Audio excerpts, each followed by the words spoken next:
दोस्तों, एक बार की बात है। हमारे देश के एक राजा नेपाल नरेश के यहाँ घूमने के लिए गए।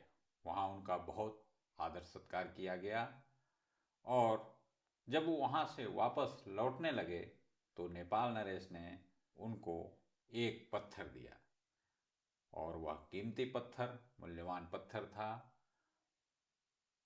जब भारत के राजा वापस लौटे तो उन्होंने अपने महामंत्री को बुलाया और कहा कि इस पत्थर से भगवान शिव की एक अच्छी प्रतिमा बनाई जाए और उसको इस राज दरबार के मंदिर में स्थापित किया जाए।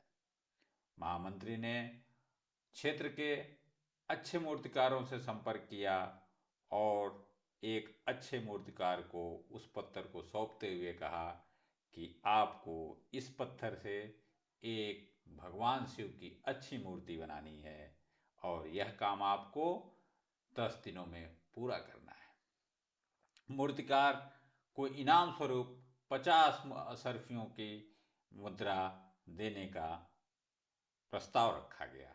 मूर्तिकार बहुत प्रसन्न हुआ और उसने तुरंत ही अपने काम में लग गया। उसने अपने सारे औजार निकाले और पत्थर पे लगातार वार करते हुए उसको मूर्ति के रूप में बदलने का प्रयास किया, लेकिन कई वार के बाद भी पत्थर टस से मस नहीं हुआ। अंततः मूर्तिकार हार कर महामंत्री के पास वापस गया और उसने उस पत्थर को वापस कर दिया। महामंत्री को यह कार्य पूर्ण कराना था, इसलिए उन्होंने दूसरे मूर्तिकार से संपर्क किया और उसको भी सेम उसी तरह की 50 असरफियों की मुद्राएं देने का प्रस्ताव रखा।